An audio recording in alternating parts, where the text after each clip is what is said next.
One of the most overlooked areas of leadership is your relationship with your own body.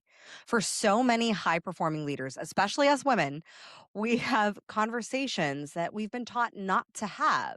Conversations about health, about aging, about things that we're told are just normal and on the normal spectrum.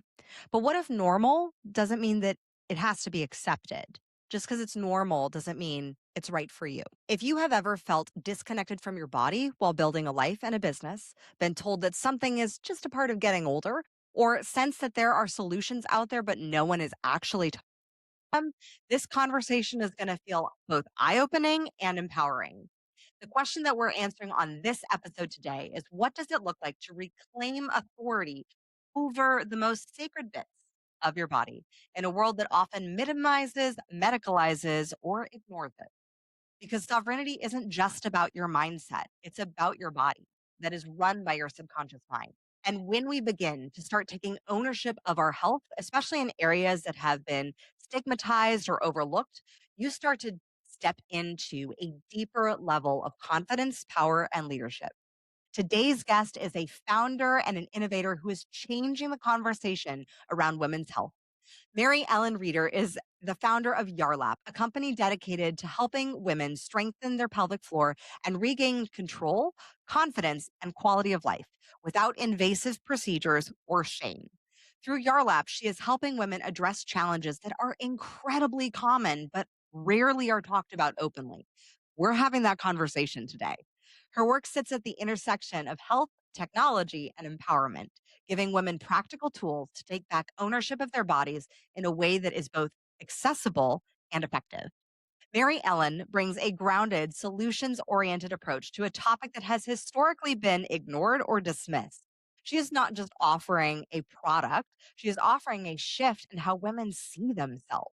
From something that's to be managed and medicalized to something that can be strengthened and empowered, from something to be quiet about to something to be empowered through. I am Kimberly Spencer, founder of Crown Yourself, international speaker and mentor to sovereign leaders who are here to reclaim their power in every area of their life: body, business, and relationships. This podcast is the Crown Yourself podcast, where we exist to redefine leadership, not just as something you do in business, but as something that you get to embody every day in your life. So if you're ready to have a conversation that expands what it means to lead, to live, and to feel empowered in your own body, stick around. Hit subscribe so you never miss a conversation like the one that we're about to have with the amazing Mary Ellen Reider. Welcome to the show. Thank you so much for having me. I love that intro. Thank you, Queen. So, how did you develop this? I know that you are a mom and you've been doing this for 10 years. What inspired this innovation and this device specifically? Yeah, so it's actually my dad and myself. So we're co-founders together, and everybody is always so curious as to how my dad is involved and like why I would end up working in this such a taboo realm with my dad. But my dad's a medical device engineer and has developed similar devices like the Yarlap for the NHS, the National Healthcare Systems in France, Great Britain, Germany, and Scandinavia. And I was interning for Women for Women International in Kosovo.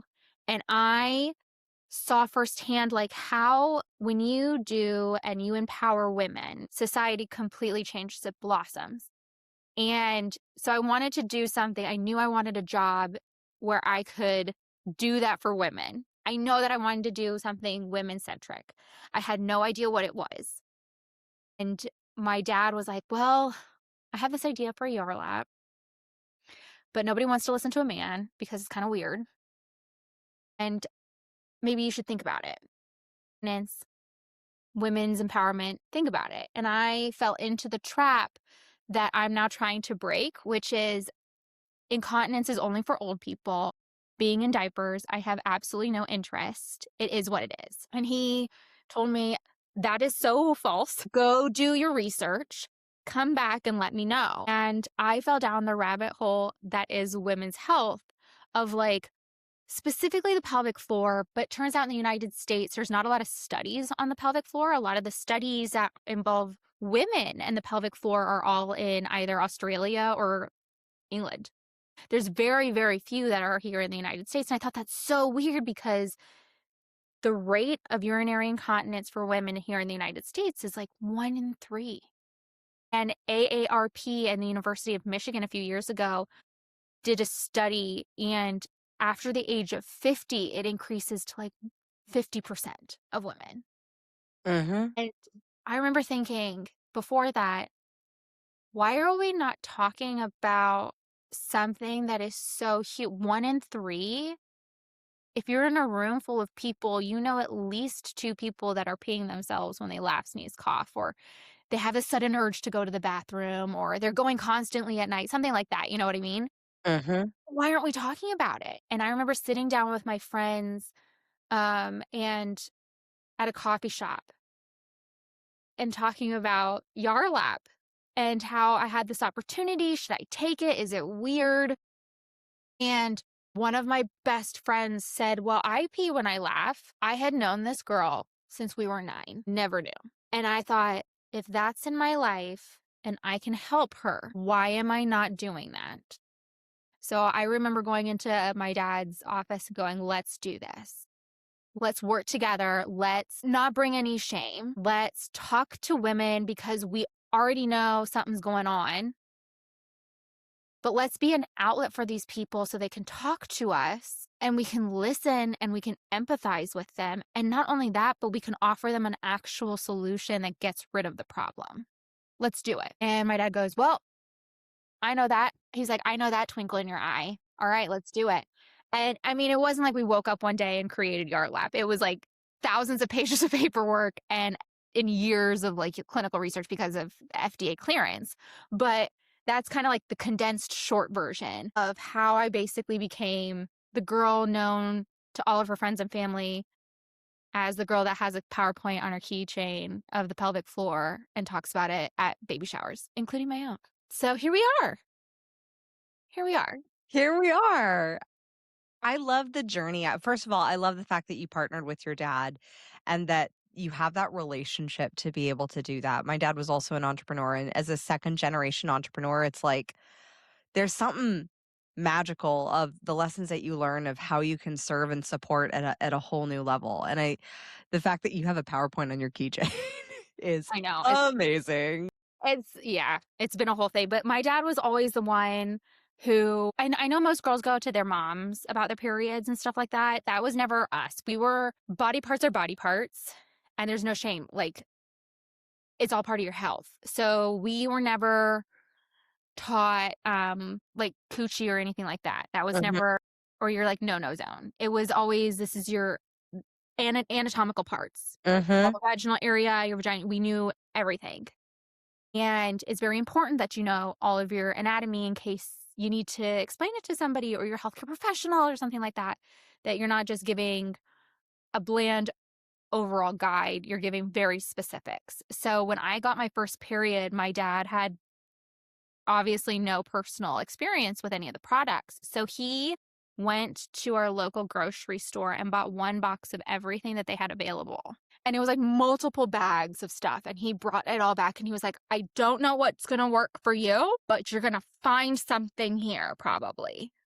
And it was just like bags of stuff. And it was like heavy duty pads and then like very light tampons. It was the entire spectrum back in the early 2000s. And I had my pick and he was like, just pick something that's going to work for you, but here are your options.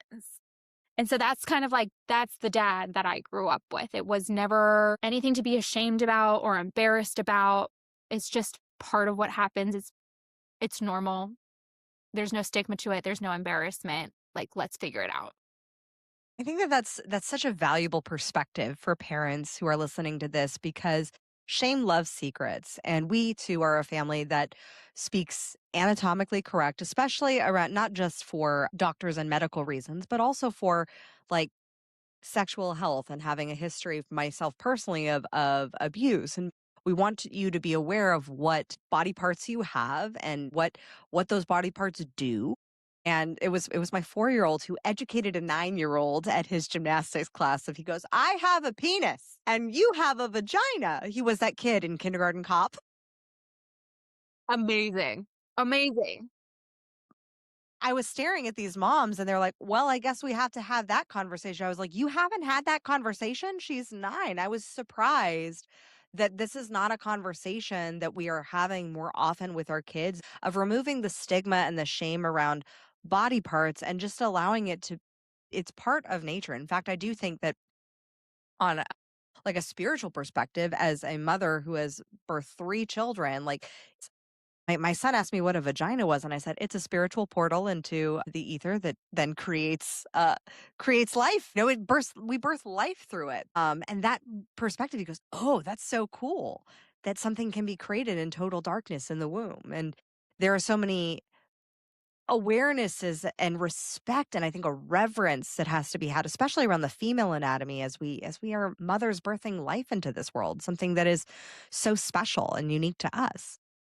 When you started as a female founder of a product company, what were the biggest adversities that you had when you started taking this product to market?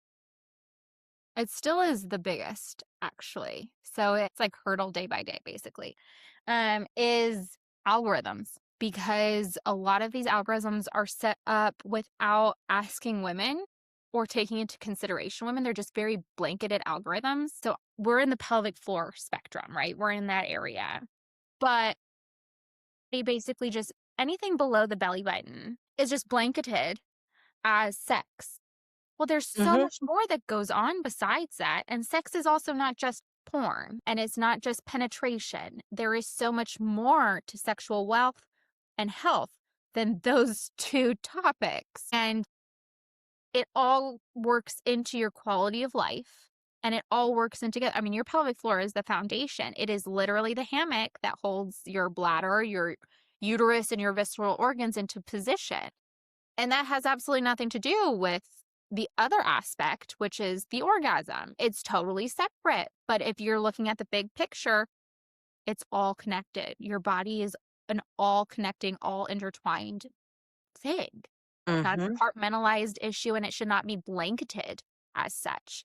And so for us, the biggest issue was trying to explain to people, and we've slowly gotten our way into speaking to engineers who are part of the algorithm, creating the algorithm, of telling them women are much more than just bodies to have sex with. And you need to, and we're all laughing, or you're rolling your eyes and you're going, I can't believe you had to even tell somebody that, but you do. Because It's so shocking that in this day, like, you still have to remind yeah, I people mean, of we that. recently had a whole discussion with a very large platform that Kegel exercises are not sex. It is actually the number one recommended exercise for toning this area of your body. And it's like saying, like, a push up is bad. Mhm. A push up is sexual. A pull up is sexual. And it's like, what are you policing at this point? Have you thought more in depth about this? And whenever we're able to speak to like an engineer who's discussing it, they're always really receptive, and they're not the bad guy. And I don't want them to be painted as such. But I think that women and women's health especially are consistently overlooked. They are severely underrepresented. And when we have algorithms that blanket us and penalize us, the ability to get resources and tools and education and information are really hampered, Mhm. because the people who are trying to give you the information and they're trying to help you can't get to you. And that's the biggest hurdle that we consistently hit and are hit by. Thankfully, like I said, a lot of the times when we're able to talk to a human after constant appeals and we annoy them, then we finally are able to talk some sense, and everybody's very receptive and kind, and it's a very respectful situation, and it usually gets resolved.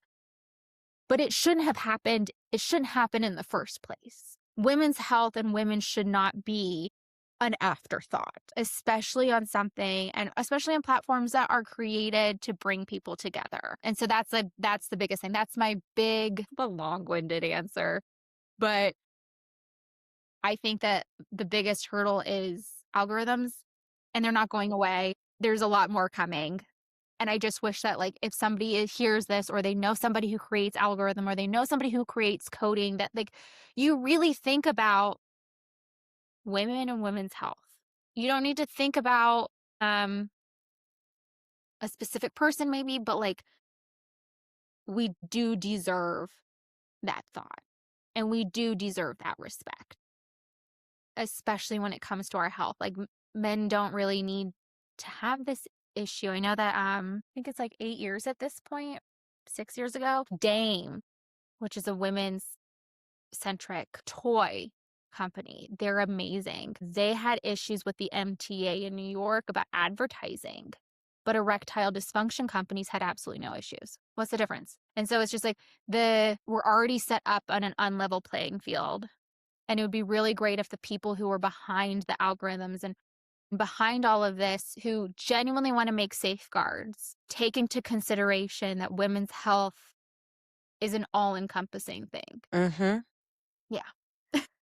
And you're not the first female founder that I've heard who is in women's health who has experienced this. I heard Cindy, who founded one of the first female pleasure pills and pharmaceuticals, was on the Ed Milet podcast and faced a similar challenge of female pleasure is something that was like taboo, but men with ED, like that's totally fine. And Yeah, I think you can get them at the ATM store. You can just walk in somewhere and just announce that you need that, and it's fine. But if women say that we need it, it's, you know, shame and how dare Mhm. you and why do you need this? How rude. How rude. But yeah, Women in pharma and even vaccine studies have just been historically underrepresented in testing and clinical research. And especially when you're dealing with a product that is specifically for women, looking at alternative ways to market it, I think that are more education based, because I think so many people have been so stigmatized to see female pleasure and just even the body parts below the belly button, that anything is correlated to like what it immediately evokes an internal representation of shame or porn or something like that. It's not, it's integrative to our female health, as you said. yeah, exactly. And again, there's nothing wrong with those two things. Yeah. I mean, sex is a natural part.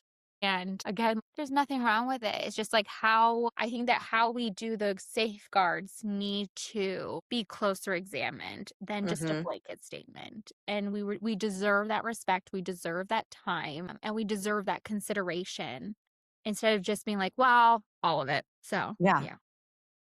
And blanketed in a way that just because it makes people uncomfortable. And I think that there is something to be said for women stepping up to the mic like yourself as you're doing, leading this company and having the uncomfortable conversations that have so often been shrouded in shame. I know you said that as you're speaking to more and more engineers regarding algorithms, that they're very receptive as you start educating, but that gap between paradigm that they've been in or indoctrinated in and the paradigm that they're at that you guide them to through education, how have you been bridging that gap? What marketing have you found to be the most successful in the 10 years that you've been building Yarlap? Say, besides having clinicians and PTs help us. So Yarlap, we're a pelvic floor muscle stimulator. So we're FDA cleared. We do all that. And having them come out on their platforms and creating that education where we can then repost it has been extremely helpful, because I think when you have somebody who is considered like a license, not considered, they are a licensed healthcare professional, but they are kind of considered on a separate tier on these Mhm. platforms that are expressing and educating. It's taken a little bit more seriously. And then we are able to go, this is us. Please look at this OBGYN. Please look at this sexologist. Please look at this pelvic floor physical therapist who has talked about us. Please look at all these other individuals who are educating about what the pelvic floor is, why it's so important, urinary incontinence, the orgasm, whatever topic it is that they're doing, and creating short snippets of education that these people can look at and understand. I think that long form has kind of gone way since like reels and everything. We have a smaller attention span. And so the smaller clip, bigger punch, more education that you can pack in has really helped us. Yeah, Because and I we think kind of send that along to people. And we have literally sent reels of other people to these engineers and gone, like, this is what we're doing. We would love to have you as part of this conversation. And then they're like, oh, my mom had that. Okay, I get it. Uh, yeah, my sister's had like 4 kids and she now pees herself. Like, I get it. Okay, this is what this is. Yeah. And then kind of attaching that personal perspective on top of it is very helpful because, again, with the statistic of 1 in 3, everybody knows somebody. And mhm. so once you're able to kind of attach that personal perspective to it, nobody wants somebody to mess with their mom. So if the mom or the grandma or sister, whomever has had this issue, boy, oh boy, does that conversation change instantly. We're not fighting, we're on the same team. Okay, let's do this. Let's like educate me, tell me about Kegel exercise, like all this other stuff.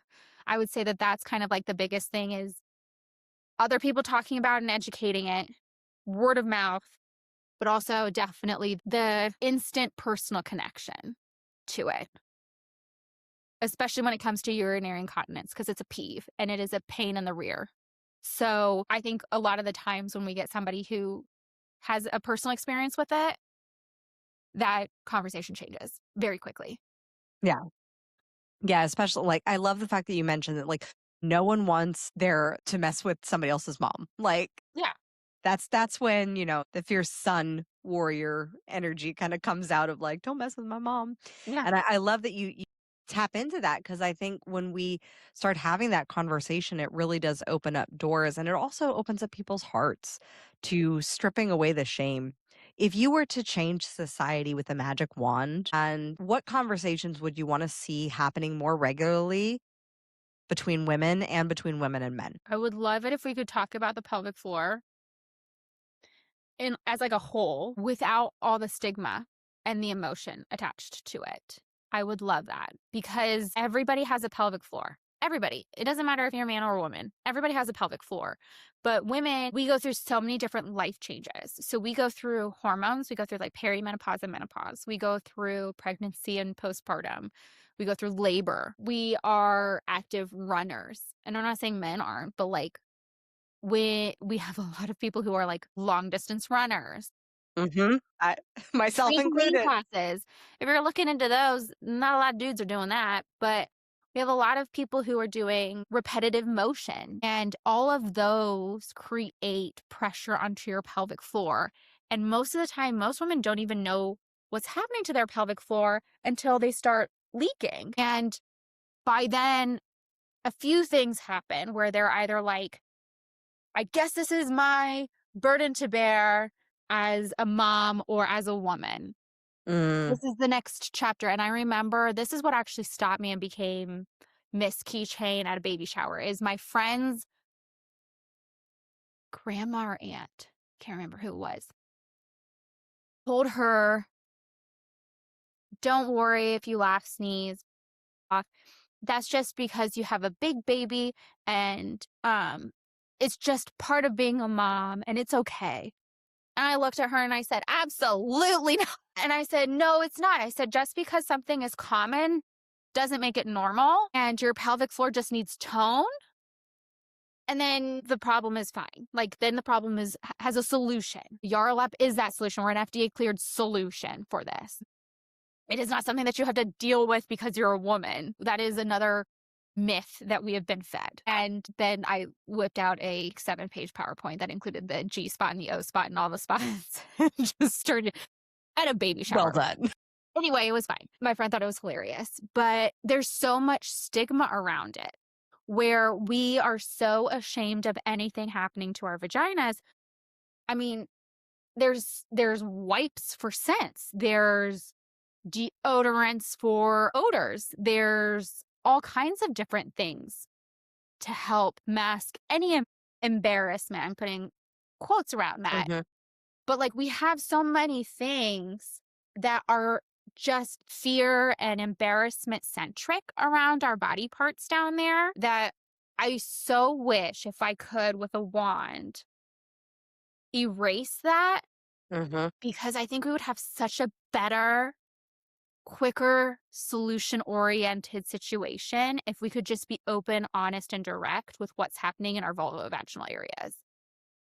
And like men Mary are able Ellen. to do it. Men are able to talk about their dicks anywhere. But like if there's something happening to us, we're kind of conditioned almost to close it up and internalize it. And I wish that you could just talk about it openly with anybody and whomever. Yeah. Just have that conversation, because there's no stigma about your body. There's none. And if anybody makes you feel stigmatized or embarrassed about your body, that's their problem, and they can deal with it. Yeah. And think you brought up such an interesting point and such a necessary point, especially for women, are the quiet things that we end up tolerating. Like grandma's advice was very rooted in a systemic issue that women have of like, just swallow it, just like deal with it. And this is why we're seeing women have so much burnout and so much mental health so many mental health challenges, especially around motherhood. And, oh, I guess I should just be doing it on my own. And I was having a conversation with a client the other day, not about pelvic floor health, but just around getting support because she had a newborn and another young child and was homeschooling and running a business, and just listening to the challenges that she was facing and how she was just kind of like, oh, well, I'm supposed to deal with all of these things on my own. And I was like, when did we decide that? When did we decide that we need to swallow these things and have them be just something that we tolerate? And a low level, low grade of frustration, of annoyance, and that is how we get to live our lives. And I object to that. I think that we get what we tolerate, but I think we as women can raise our standards for what we actually are tolerating. And if something doesn't need to be tolerated, then that means that you actually have the power to change it. And I love that you created something that allows women, that is a solution to helping change it and actively making that decision and choice in being a creator rather than just tolerating the circumstances that you were given. I mean, and I say this as a mother of 3 young kids, and I experienced the trampoline issue after my 3rd child where I was like, "Oh, okay, there we go." Bouncing on a trampoline and couldn't hold it in. And I was like, "Okay, well, we got some pelvic floor work to do." Unfortunately, from my background as a Pilates instructor for 13 years, like, I understand the power of the pelvic floor, and that's where, Pilates comes in handy. And then having supplemental devices like what Yarlap provides, like what you are creating and being such an advocate for, having those additional tools that can help. Yep. Well, thank you. Yeah. So I think that would be like my biggest thing in society. If I could change it with a wand, would be just like, let's stop with the embarrassment and the stigma around it, and let's just get to the root. And so I think that we kind of did that with Yarlap, but I would love to do it on like a more global, international, societal situation. Mhm. That would be my wish. Now, as a mom, like, you've got a young child, you're pregnant with another one, like, how are you navigating the growth of your company and the growth of your family together? It's hard. It Right? is so hard. It is so hard, especially with daycare costs. That was the biggest thing for us, is like daycare costs was like a second mortgage. And so we forewent it, and we were so lucky that our parents were like, we give us the grandbabies. And that has been monumental. And I'm pretty sure the only reason that we've been able to do what we've done and allow me to do what I've done is my in-laws and my parents taking, like, my village essentially, coming in and going, give us the children. We will watch them. And I'm very lucky, and I'm very well aware of how lucky I am to be in that position. Um, and to have a job where I can go, well, today is just not the day. Today, we have had big emotions and we need to be mom first. Yarlap can come tomorrow. We'll try again. I think that I have a very special, very unique job in that I can I can do that, and I can switch hats. Mhm. But it's been very difficult, and I don't want anybody to think that it's a walk in the park, because it's really not. But I think coming back to it is like, you do need to have the ability to ask your village, is this something that we can take on? Can you help me with this? It's uncomfortable, but can you help me? And Mhm. you'd be surprised at what your village steps up to do. I mean, there was no, well, maybe it was all a very firm, yes, we will take the children, like my parents and my in-laws and everybody, like 5 days a week. My girl is hanging out, like her best friends are her grandparents.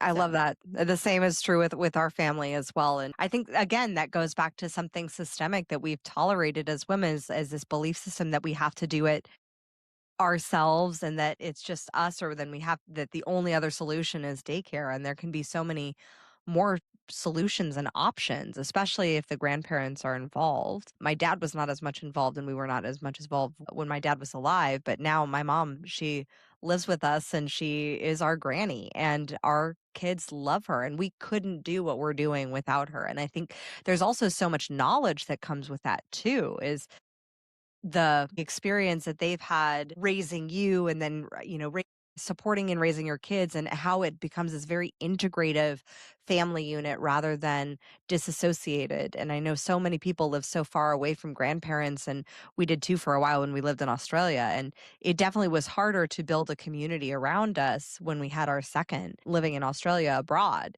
And then when we came back, like, we would not have been able to have a third child had it not been for my mom living with us.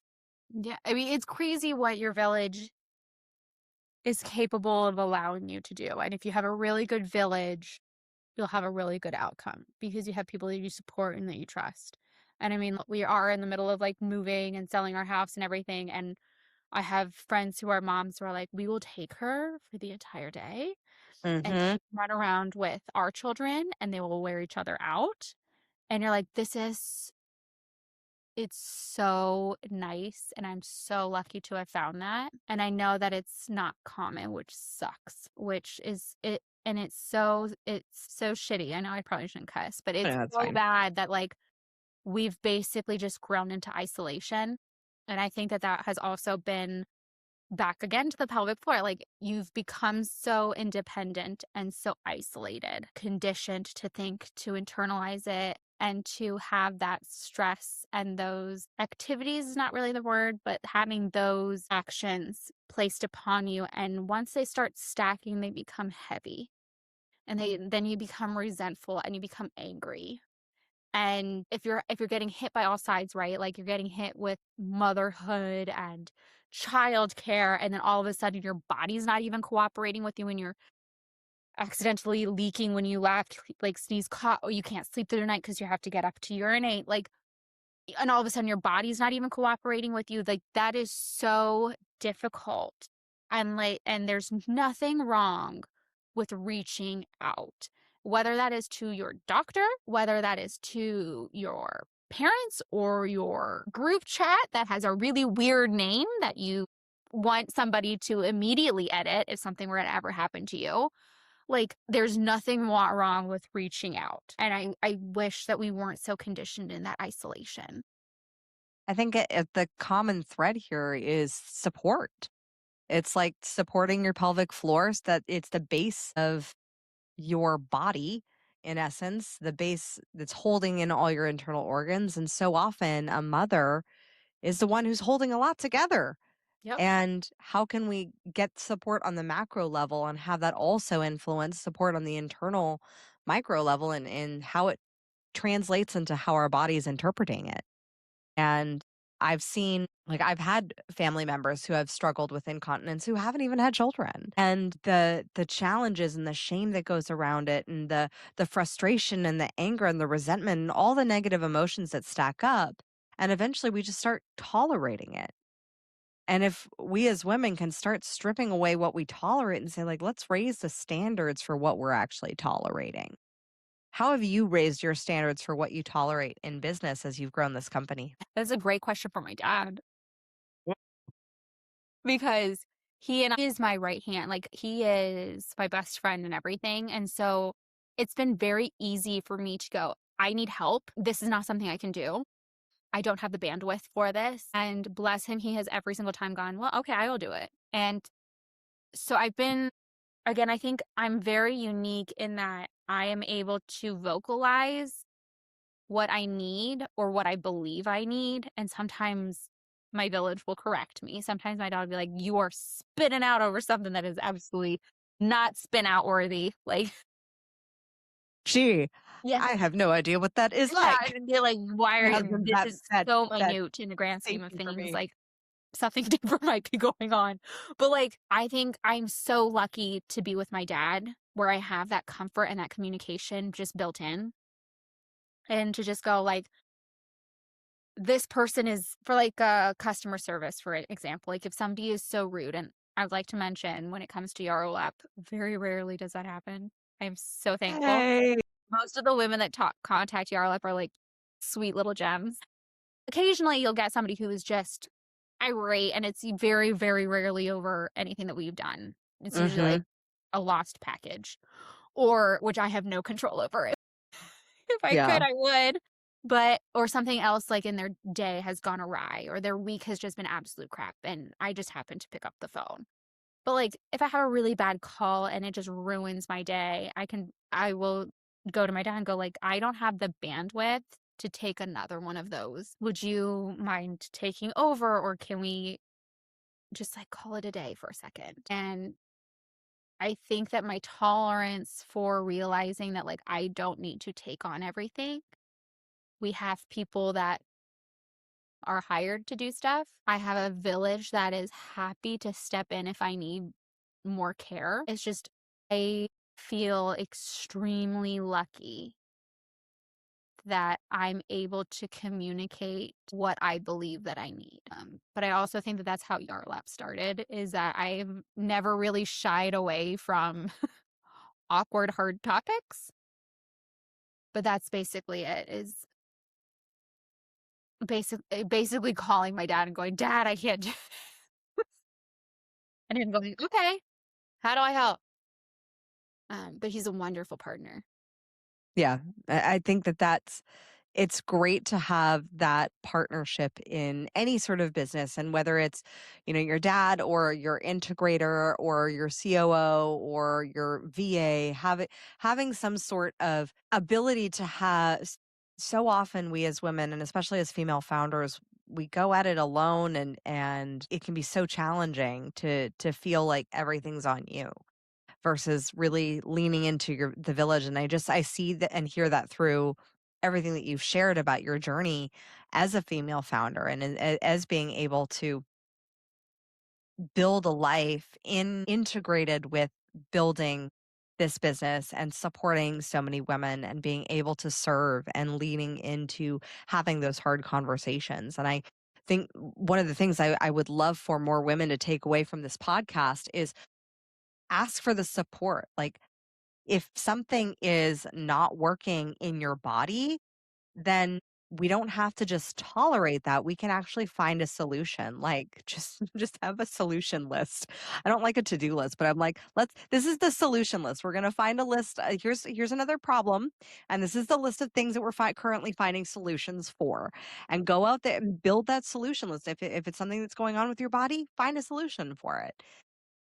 Allow yourself to experiment. I think one of the great stories that you shared, MaryEllen, was your dad coming home with all of the multiple different types of options for your menstrual cycle. Is Yeah. like, one Just of find these something is that going to works for you. work. I don't know what's going to work for you. And it's the same thing that I do with my clients with business coaching. I'm like, you have a success strategy already built into you. Like, we don't need to rework the wheel. Here's a bunch of options that you can choose from. What do you actually like? How do you like to generate leads? How do you like to sell? What feels most aligned for you in marketing? How do you like to communicate and build relationships? Because that's going to be your success path forward. It's not going to be you copying somebody else's model and somebody else of what someone else said you should tolerate or should do, and doing it just because you hate it, like tolerating incontinence or even tolerating low sales. Like, all of it is a level of tolerance. I love the quote from Tony Robbins, who said, you get what you get in life, what you tolerate. And when we raise our standards for what we're tolerating, we can actually find more solutions. Mhm. With Yarlap, where do you see it going in the next decade? I mean, you've been featured in Women's Health, you've gotten FDA clearance as a medical device. Like, you have built it so far and you have multiple clinicians who are referring it. Where do you see it growing from? I would love it to grow in like a societal form, almost kind of like how chapstick is.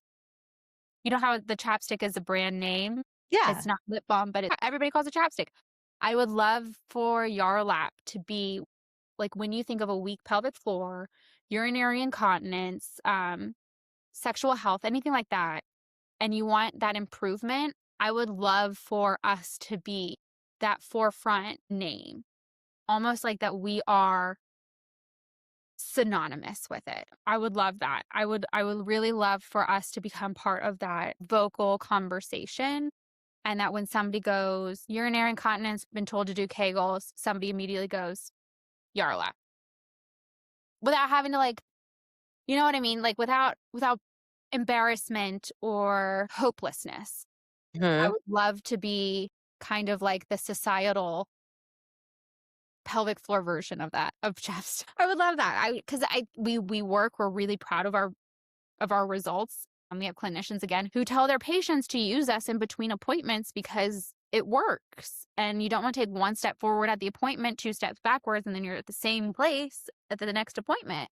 So we're kind of like the training wheels to get you from appointment to appointment. And I love that. And I love that clinicians believe in us. And I love that people who use Yarlap believe in us. And I love that when people really love what has happened to them, they'll like call in or they'll leave a review or they'll send us an email about like for the first time, sometimes in decades, they're able to like go out and they don't have to worry about the bathroom or like they don't have to wear a panty liner anymore, that kind of stuff. And I would love to be more spread. Like I would love to have that be the norm. I don't want us to think, gotta live with it. I would rather people go Yarlap Mhm. as like the instinct response to that. That's where I see us. As you develop this technology, have you ran into any knockoffs or patent infringements as you've brought this to market? Yes. And it has Mm. been very uncomfortable, especially since a lot of them are overseas. And so the litigation for that is very difficult because they don't necessarily abide by the same rules here. So, yes, it's been uncomfortable and costly. Please make sure if you're doing it that you look at companies that are taking quality control very seriously. Yarlap does. So make sure that if you're buying Yarlap, that it is Yarlap, that it has our brand name on it. And if you're searching for like a pelvic floor stimulator or something to help tone your pelvic floor muscles, that you look into the quality control, where it's made, how it's made, what products are being used, how it's being made. And again, like my biggest thing is if it's going inside of your vagina, if it's going inside of your body and you want it to help, make sure it is made with the greatest care, the greatest respect for the rules. So for Yarlap, the control unit is tested minimum 3 times before it gets to the customer. It is checked after it's been made, after it has been shipped, after it's been assembled. It has been checked multiple times. We take quality control supreme, not because we're FDA cleared and we have to, otherwise we get smacked really hard, but because as a woman, I don't want anything going inside of me that might hurt me. So I really take quality control supremely seriously. So for Yarlap, you're getting something that has been quality controlled multiple times. It is manufactured in Ireland with top-notch supplies. I would just state that if you're looking for pelvic floor stimulators or something like that, make sure that you look beyond the price point and get into the nitty gritty. How seriously are they taking their production? How seriously are they taking quality control? How seriously are they taking reports and everything like that? Really look into it because it's a very delicate part of your body. So just be aware and be careful. Yeah, I had a client who was a naturopath and a former biochemist for the CDC, and she sells these foot baths, and you can get them for super cheap on Amazon, and they're the ionic foot baths. But she's actually tested the blood of her clients based on this one. I bought a unit for my house. Absolutely love it. But she's like, be aware of the scammy ones on Amazon because there are a lot of fakes. And unfortunately, with patents and consumer product goods, like there can be a lot of fakes, and it can be easy to be distracted by the price point. But I do think, just like with premium items, especially with those that you are choosing to put in your body, just be aware of what you are purchasing. And I mean, Yarlap is very reasonable for the results that you are seeing within your customers at just around $300. And it's if you take into the cost of like consumables, so like diaper reorderables, pad lining reorderables, uh, bed liner like reorderables, after your copays and everything like that, all these other different factors were extremely reasonable. We're actually the cheaper of the options. So, but again, like as your foot bath friend has said, just like do your research, because if you look past that one thing, you start to notice a lot of irregularities. Mm-hmm. I don't want to get in trouble, but like do your research. And especially again, like if you're putting something in your vagina, do your research. And I feel dumb for even saying that, because I'm sure as soon as I said that, every woman was like, duh. Yes, and yet we've all dated that one person. Yeah. As soon as you said that, somebody immediately came into everybody's mind. Yep. Yep. And so now you're like, oh yeah, I'm gonna do my research a little bit deeper with what I put in. Yeah, exactly. And you're like, well, do your research, do you think? But yes, we have had issues, but that doesn't stop us. I mean, we're the leaders when it comes to educating and providing like education and all these other different things. And like, again, and I can't stress this enough, like the quality control is so important. If you're doing something like in this realm, quality control is so important. And you want to make sure that whoever you support with your purchase, that you're really confident that their quality control is top notch. And I think that that is a beautiful place to come back full circle to the theme of this episode, which really has been raising your standards to what you tolerate and having a high tolerance for quality goods, quality relationships, quality businesses, and quality of life in your body, and the quality of how you're treating yourself and the quality of support that you receive. So, MaryEllen, I've loved this conversation. I'd love to pivot into a little bit of rapid fire. Are you ready? Bring it. Let's do it. Who is your favorite female character in a book or a movie, and why? Okay. So my favorite book is Rebecca, but she's not my favorite. Not my I favorite. love that book. It is my favorite fiction book, too. It's so good. It's such a good, but like not her. But anytime somebody's like favorite book, that's like all I can think about.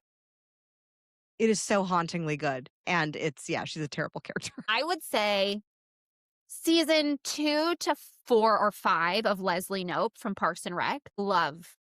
Obsessed. Just like the kindness, the passion, the empathy, and like borderline obsession with what she does. Like she's so into what she does. She's so into her department and like the enthusiasm. I'm like, I hope that I give off that love and that passion for Yarlap. I would say her, but I know for a fact, because it's been said to me multiple times, that I am more April Ludgate from Parks and Rec. So there's that.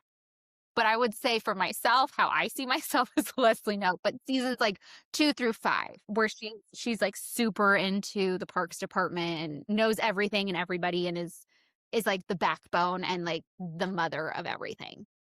Mm, Yeah. Love it. I've never seen that show, so I'll have to watch it. Highly recommend. Highly recommend. We're just wrapping up Gilmore Girls, so I'll have to. Another good one, though. That's another good one. Yeah. Yeah. With what person, alive or alive and in their time, male or female, would you want to trade places with just for a day to experience how their life, see the world as they did? Dolly Parton. Yeah. Yeah. There was like a recent report that like her popularity is like 70 something percent, and the second closest person is like 18%, and it's like everybody loves her. She does that like we signed it up for my daughter, the Imagination Library, where she provides like a free book from newborn till 5, I believe, every month. And you sign up for it, and it takes like a month or two to actually like kick in, but it's at your doorstep every month, a new book. And I think that that's so cool. Like, I mean, she's used her fame, and instead of like doing something wild and extreme, she's providing literacy and reading all this stuff, and she's an icon. And she's been around for so long and has probably been through so many different chapters, and like just the bedazzlement, I feel like, is all over her personality, but also like on the inside as well. And I would just love to switch positions for just like a day to see what that's like, to just see.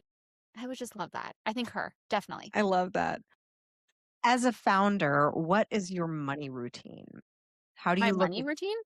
how do you look at your finances? How often do you look at your P&Ls? Like, what is your money routine, both energetically and like pragmatically? Super conservative. I am scared to spend anything, but also I'll go through phases where I'm like, money is meant to be spent. It grows on trees. It'll be back next month. It's fine. But I go through waves. But a lot of the times I'm like, I could thrift that. I could probably make that. Have you checked Facebook Marketplace for this? And then like for investments and stuff, to be honest, I kind of just like set it aside and look at it during tax season at the end of the year when they're like, let's do a report. I'm like, okay, let's do this. But I check my bank account almost every other day. I firmly have like a delusion that I can make anything. I have never made anything. But that's basically, I would rather thrift it. I'd rather have it secondhand. I'd rather give whatever I have secondhand. Buying new is not really something I revel in. So I'd say conservative, but also I'll have like moments of where I'm like, let's just spend it. Let's just do it. You know, you only live once. And then I'm like, oh, that was bold. That was bold. That was a bold move. Yeah, let's not do that again. But yeah, like I go through waves, but I would say most of the time I'm very cautious about everything. Leslie, what does it mean to crown yourself? I would say to crown myself is when you feel like, not the most important because that sounds so selfish, but you feel empowered and almost like invincible. And for me, it's moments like when I'm on a podcast or something and I get to talk about like why I started Yarlap, why I love it so much, why I believe in it so much. And it's like sometimes I get into a pigeonhole where I think like, what's the point? It's just routine. Everything is routine. Is anything really worth it? That kind of stuff. And then I'll listen to like my friends or like how you at the introduction did like a beautiful hyping up. It felt like a crowning ceremony, right? Of like my achievements and accomplishments and what I'm actually trying to do and like what I'm actually doing. And I feel empowered and I feel like somebody just put a cloak on me. That's kind of, and again, I think that goes back into like your village and what you tolerate and your quality of friendships in life and like how you view your relationship with your own body and your own health is all that. Like when you're at the top of your game and you finally get somebody to zoom out and show how worthy and amazing and wonderful you are and like all of your accomplishments, no matter how tiny and minute you might think they are, there's somebody on the outside who just thinks that you are the shit. 100%. It's moments like that where you're like, oh, I have really done a lot and I should be extremely proud of that. And it's like, it's moments of intense pride and almost invincibility. So after this, I'm going to go run. Yes. Because I feel really good about myself. So yeah, I think to crown yourself is to feel extreme pride, regardless of like what area in your life. Like, is it motherhood? Is it your business? Is it your quality of life? Is it the quality of like your health and how you take control of that? And for you, you might think that that's so tiny, overlooked, and it doesn't matter. But in the grand scheme, like it's so wonderful and beautiful, and you should be extremely proud of that. 100%. 100%. And I think when we take those steps to just honor our bodies and support and to raise the standards of what we tolerate and to step into our power and really claim and seek answers and find and get curious, we are presented with amazing products. So if you are a mom, if you're a woman, if you are wanting to support yourself and your pelvic floor, then head on over to yarlap.com and check out the Yarlap and check out what it can do for your body and your peace of mind, being able to run freely and jump on a trampoline and feel fully supported as the amazing leader that you were born to be. As always, my fellow sovereigns, own your throne, mind your business, because your reign is now. I'll see you in the next episode. Thank you so much for tuning in today. If what you heard resonated with you, be sure to subscribe and start creating a bigger impact now by sharing this with a friend. Just by doing that one simple act of kindness, you are creating a royal ripple to support more people in their sovereignty. And if you're not already following on social media, connect with me everywhere at crownyourself.now for more inspiration. I am so excited to connect with you in the next episode. And in the meantime, go out there and create a body, business, and life that rules. Because today, you crown yourself.